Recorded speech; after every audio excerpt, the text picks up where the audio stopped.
আসসালামু আলাইকুম। এগুলো বিয়াদব গোলাপান।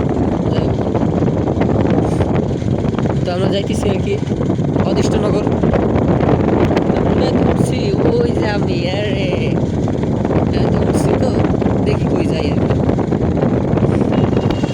এরপর বাইক চালাই যাচ্ছে।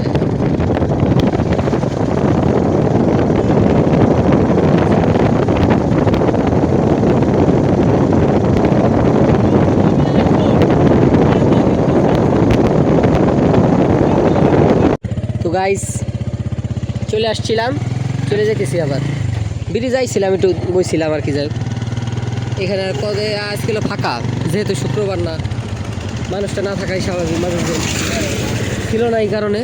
যাই হোক দেখা যায় কিছু চা খাই, চা যাই আর কি।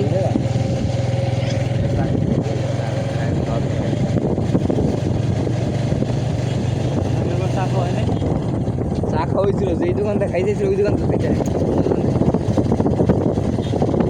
হ্যাঁ হ্যাঁ, খাওয়ালার মনে আছে। তো গাইস আমরা এখন হচ্ছে চা খাচ্ছি, যে হচ্ছে যে আকাশ আছে, রেজওয়ান, ওরা চা খাচ্ছে। তো আমরা হচ্ছে আসছে নতুন বাস স্ট্যান্ড থেকে এখানে চা খেতে, বাসতলা বাজারে। এটা হচ্ছে হবিগঞ্জ ব্রিজের পরে। আর বাইরে হচ্ছে এই জায়গা থেকে বাইরে আসতে হচ্ছে শিবচরের ওই দিক থেকে, শিবচর শেখপুর থেকে আসছে চা খেতে। এত দূর থেকে চা আসছে, অবশ্যই আমাদের একটু কনসিডার করা উচিত বাইদের। কারণ বাইরে আমাকে একটু বেশি করে দুধের শর্ট টট কিছুই দেয় না, বাইরে কমাই কমাই শর্ট দেয়। এগুলো কিন্তু উচিত না, ঠিক আছে?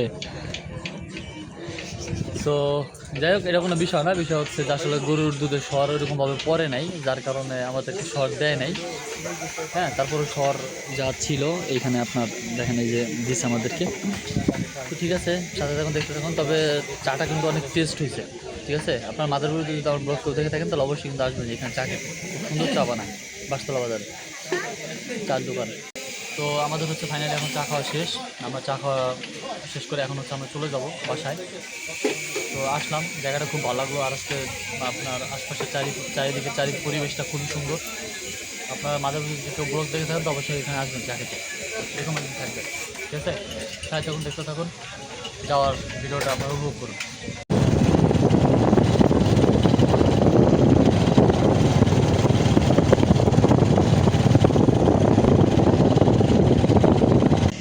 বাদাম কিনতে আসছি এখন, বাদাম কিনলাম 50 টাকা। তো গাইস ফাইনালি আমরা চলে আসছি বাসায়। আমি আসছি, রেজওয়ান আসছে, আকাশ আসছে। চাটা অনেক ভালো ছিল, বাসতলার চা খেতে গেছিলাম। তো আশা করি আপনারা যদি আমার ব্লগটা কেউ দেখে থাকেন মাদারীপুরের ভিতরে, তাহলে অবশ্যই কিন্তু আপনারা চা খেতে যাবেন। ধন্যবাদ সবাই।